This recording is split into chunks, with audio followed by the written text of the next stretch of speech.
Assalamualaikum warahmatullahi wabarakatuh. Kami dari kelompok 5 akan membahas tentang klasifikasi pada datar, galaksi, dan kuasar dengan menggunakan metode SVM, Support Vector Machine. Di pembahasan kali ini ada 4 poin yang akan kita bahas. Yang pertama itu konsep dan definisi, kelebihan dan kekurangan, serta studi kasus. Nah, untuk mempersingkat waktu, saya akan menjelaskan poin pertama. Oke, konsep dan definisi dari SVM. Secara prinsip, SVM itu adalah linear classifier. Lalu bagaimana jika tidak linear?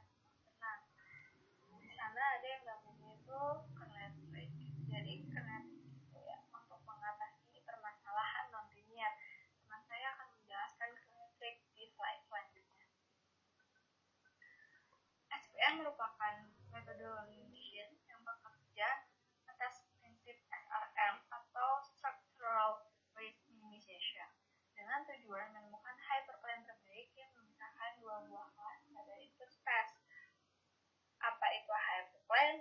Akan saya jelaskan selanjutnya. Pattern recognition dilakukan dengan transformasikan data pada input space ke ruang yang berdimensi lebih tinggi dan optimisasi dilakukan pada ruang vektor yang baru tersebut. Hal ini membedakan SVM dari solusi pattern recognition pada umumnya yang melakukan optimisasi parameter pada ruang hasil transformasi yang berdimensi lebih rendah daripada dimensi input space. Pada dasarnya, SVM ini hanya mampu menangani klasifikasi dua kelas. Nah, sekarang kita akan membahas tentang hyperplane. Apa itu hyperplane? Hyperplane adalah sebuah garis lurus yang memisahkan kelas-kelas. Nah, bisa kita lihat di gambar hyperplane itu yang garis merah ini. Nah, fungsi dari hyperplane sendiri adalah fx sama dengan vektor w dikali vektor x ditambah b sama dengan 0.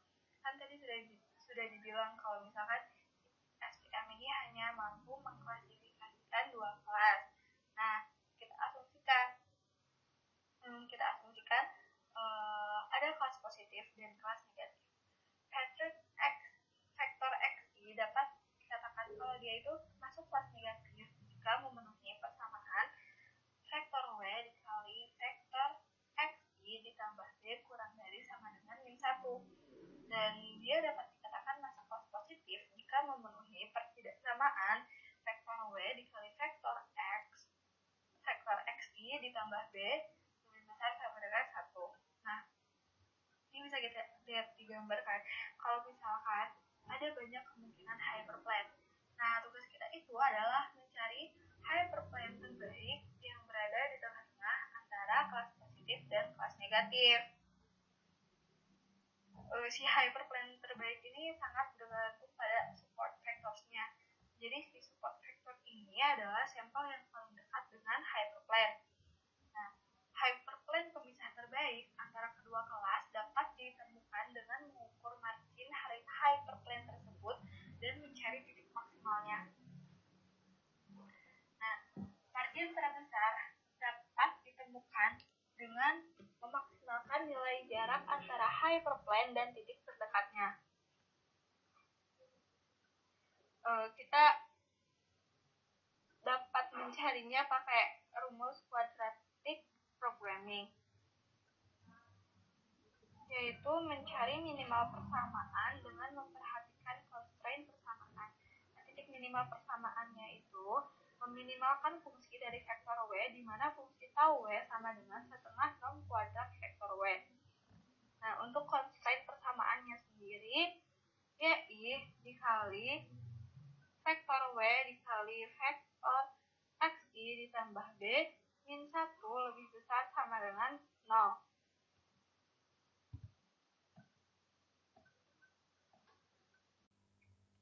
Soft margin. Penjelasan sebelumnya berasumsi bahwa kedua buah kelas dapat terpisah secara sempurna oleh hyperplane. Namun umumnya dua buah kelas pada input space tidak dapat terpisah secara sempurna. Untuk mengatasi masalah ini, SVM dirumuskan ulang dengan memperkenalkan teknik soft margin. Teknik ini mengizinkan adanya error pada klasifikasi. Dalam soft margin, persamaan untuk mencari margin terbesar dimodifikasi dengan memasukkan select variabel. Nah, flag I ini adalah error deviasi dari posisi ideal untuk tiap variabel. Konstran bersama A dimodifikasi menjadi YI kali vektor W dot vektor X ditambah B lebih besar sama dengan 1 dikurangi flag I untuk tiap I.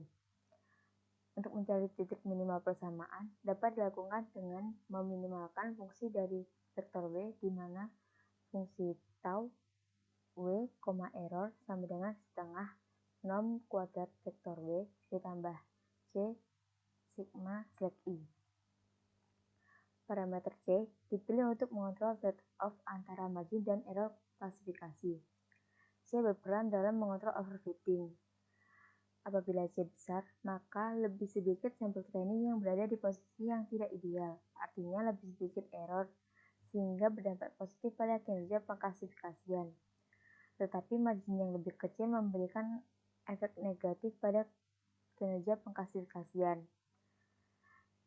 sehingga C yang terlalu besar menyebabkan overfitting. Apabila C kecil, maka lebih banyak sampel training yang tidak berada pada posisi ideal, artinya akan banyak error training, sehingga berdampak negatif pada kinerja pengklasifikasian. C yang terlalu kecil menyebabkan underfitting. Selanjutnya adalah kernel trick. Pada umumnya, masalah dalam dunia nyata jalan yang bersifat linier. Kebanyakan bersifat non-linier. Untuk menyelesaikan problem non-linier, SVM dimodifikasi dengan memasukkan fungsi kernel dengan rumus berikut. Kernel vektor xi, vektor xj sama dengan pi vektor xi dan vektor xj. Jika semua data diplotkan kepada dimensi yang lebih tinggi, maka kernel trick dirumuskan menjadi transformasi dari fungsi di atas. Untuk menentukan support vektor, kita hanya cukup mengetahui fungsi kernel yang dipakai, dan tidak perlu mengetahui wujud dari fungsi non-linear pi. Ilustrasi dari konsep ini dapat dilihat pada gambar berikut. Pada gambar di sebelah kiri terlihat bahwa data pada kelas kuning dan data pada kelas merah tidak dapat dipisahkan secara linear pada input space dimensi 2. Kemudian pada gambar di sebelah kanan menunjukkan bahwa fungsi pi memetakan tiap data pada input space tersebut ke ruang vektor baru yang berdimensi lebih tinggi, yaitu dimensi 3, di mana kedua kelas dapat dipisahkan secara linear oleh sebuah hyperplane. Bahasan selanjutnya yaitu kelebihan dari SVM. Yang pertama, generalisasi. Generalisasi didefinisikan sebagai kemampuan suatu metode untuk mengklasifikasikan suatu pattern yang tidak termasuk data yang dipakai dalam fase pembelajaran metode tersebut. Yang kedua yaitu curse of dimensionality, yang didefinisikan sebagai suatu masalah yang dihadapi dalam mengestimasikan parameter, dikarenakan jumlah sampel data yang relatif sedikit dibandingkan dimensional ruang vektor data tersebut. Yang ketiga, yaitu landasan teori.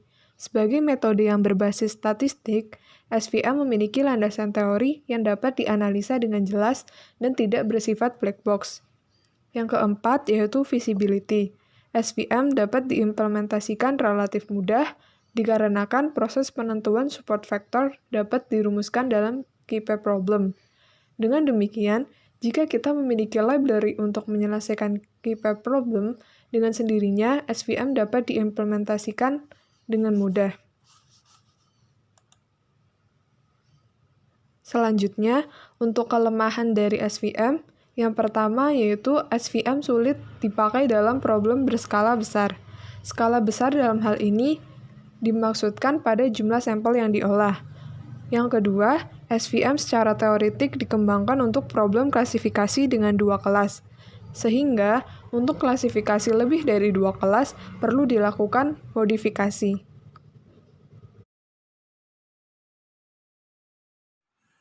Kemudian ada studi kasus.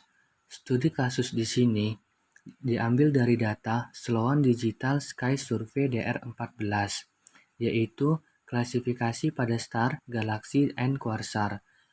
Studi kasus di sini menggunakan aplikasi WK. Kemudian pada studi kasus di sini terdapat 5 poin. Yang pertama data, yang kedua tujuan, yang ketiga metode, yang keempat langkah-langkah atau step.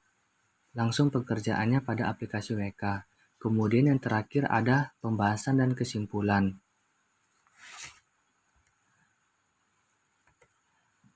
Yang pertama data. Data pada klasifikasi untuk star, galaksi, dan quasar terdiri dari 10.000 observasi ruang yang diambil oleh SDSS. Setiap pengamatan dijelaskan oleh 17 kolom fitur dan 1 kolom kelas yang mengidentifikasinya sebagai bintang, galaksi, atau quasar. Terlihat pada tabel berikut. Observasi terdiri dari 10.000 observasi, kemudian terdiri dari 18 kolom, di mana terdiri dari 17 kolom fitur dan 1 kolom kelas. Objek adalah Object Identifier. Kemudian RA adalah Right Extension, dan DEC adalah Declination, di mana RA dan DEC ini merupakan koordinat di langit yang sesuai dengan bujur dan lintang di bumi. Kemudian U adalah ultraviolet, kemudian G adalah green, R adalah red, kemudian I adalah near infrared, kemudian Z adalah infrared, kemudian ada run atau run number, kemudian ada rerun number, kemudian ada camcol yaitu kamera kolom dan file number, kemudian spec object adalah object identifier, kemudian ada redshift, kemudian ada plate, MJD adalah MJD of observation, kemudian ada Fibre ID, dan yang terakhir adalah kelas. Di sini terdapat 3 kelas yaitu star, galaksi, dan QSO. Kemudian tujuan. Tujuan pada studi kasus ini adalah untuk menerapkan metode klasifikasi support vector machine pada data Sloan Digital Sky Survey DR14, yaitu klasifikasi pada star, galaksi, and quasar.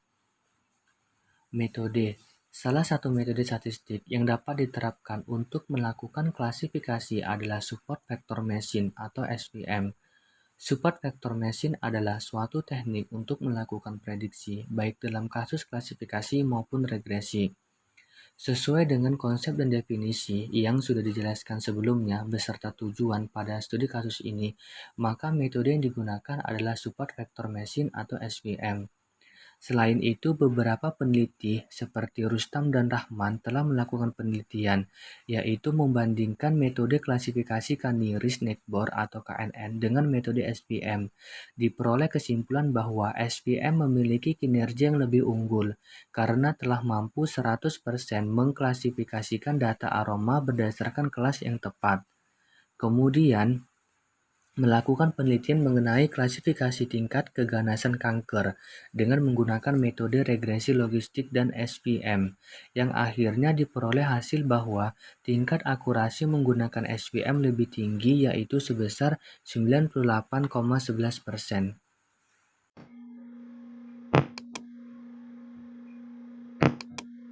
Baik, pada kesempatan kali ini saya akan menjelaskan langkah-langkah yang digunakan dalam proses SVM. Yang pertama adalah membuka software yang akan kita gunakan.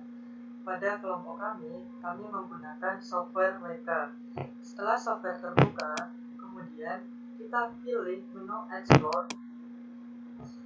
Nah, setelah terbuka, kemudian kita memilih open file untuk mengimport dataset yang akan kita gunakan pada analisis kali ini.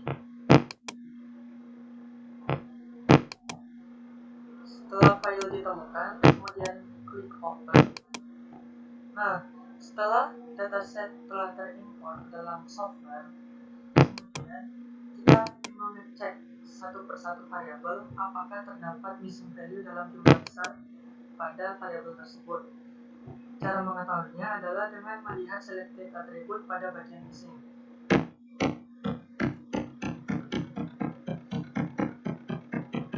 Nah, pada studi kasus kami ternyata tidak terdapat missing value sehingga bisa dilanjutkan ke tahapan selanjutnya. Kita pilih klik classify. Pada text option kita pilih use preset. Pada menu classifier kita pilih function SNO. Nah, kemudian klik start. Maka akan keluar hasil pengklasifikasian menggunakan SVM. Nah, selanjutnya saya akan menginterpretasikan hasil-hasil berikut. Yang pertama, summary. Pada bagian summary terdapat correctly classified instance sebesar 9097. Berarti model ini dapat mengklasifikasikan 9097 sampel ke dalam kelas yang benar atau sebesar 90,97%. Sedangkan terdapat 903 sampel yang tidak dapat diklasifikasikan ke dalam kelas yang benar atau sebesar 9,03%. Kemudian terdapat kappa statistik. Perlu kita ketahui bahwa kappa statistik merupakan metrik yang membandingkan akurasi pengamatan dengan akurasi yang diharapkan. Statistik kappa digunakan tidak hanya untuk mengevaluasi pengklasifikasian tunggal, tetapi juga digunakan untuk mengevaluasi pengklasifikasian secara keseluruhan. Nah, pada studi kasus kami menghasilkan kappa statistik sebesar 0,84. Menurut Lenz dan Koch yang dikutip dari makalah mereka, nilai 0,8 sampai 1 menunjukkan atau dapat diinterpretasikan sebagai hasil pengklasifikasian hampir sempurna. Kemudian nilai mean absolute error dari studi kasus kami adalah sebesar 0,2437, root mean square errornya sebesar 0,309, relative absolute error sebesar 64,0656%, root relative square error sebesar 70,8451%, dan total atau jumlah sampel kami sebesar 10.000. Kemudian pada bagian detail akurasi berkelas, pada baris pertama ini menunjukkan kelas star, pada baris kedua menunjukkan kelas galaksi, pada baris 3 menunjukkan kelas quasar atau QSO. Nah, true positive rate untuk kelas star. True positive rate untuk kelas star berarti menunjukkan persentase kasus di mana sebuah star diprediksi sebagai star dan benar dibandingkan dengan jumlah star keseluruhan. Nah, angka ini didapat dari ini 3514 dibagi 3514 ditambah 637 ditambah 1 dapat 0,846. Begitu pula untuk kelas-kelas lainnya. Kemudian false positive rate. False positive rate merupakan persentase kasus di mana sebuah star diprediksi sebagai star tetapi ternyata bukan star. Pada kasus kami terdapat 0,033. Kemudian presisi. Presisi merupakan rasio true positif dibandingkan dengan hasil yang diprediksi positif. Untuk perhitungannya secara manual sebagai berikut: 3514 dibagi 3514 ditambah 181 ditambah 12 dapat 0,948. Berarti presisi untuk kelas star adalah sebesar 0,948. Untuk penghitungan kelas galaksi, QSO, dan secara rata-rata perhitungannya sama. Kemudian recall. Untuk recall merupakan rasio prediksi true positif dibandingkan dengan keseluruhan data yang benar positif. Proses perhitungannya sebagai contoh pada kelas star adalah sebagai berikut: 3514 ditambah 3514 dibandingkan dengan 3514 ditambah 637 ditambah 1. Untuk penghitungan recall galaksi, QSO, dan secara rata-rata sama dengan kelas star, cuman beda ini. Kemudian F-measure. F-measure merupakan perbandingan rata-rata presisi dan recall yang dibobotkan. Sebagai contoh pada kelas star, perhitungannya adalah 2 dikali 0,948 dikali 0,846 dibagi 0,948 ditambah 0,846 dapat 0,894. Untuk perhitungan kelas galaksi TSO dan secara rata-rata sama. Kemudian untuk confusion matriksnya, terdapat 3.514 klaster yang dapat diklasifikasikan dengan benar. Untuk kelas galaksi terdapat 4.807 galaksi yang dapat diklasifikasikan dengan benar. Untuk quasar terdapat 776 quasar yang dapat diklasifikasikan sebagai quasar dengan benar. Baik, sekian presentasi dari kelompok kami. Saya akhiri dengan ucapan Assalamualaikum warahmatullahi wabarakatuh.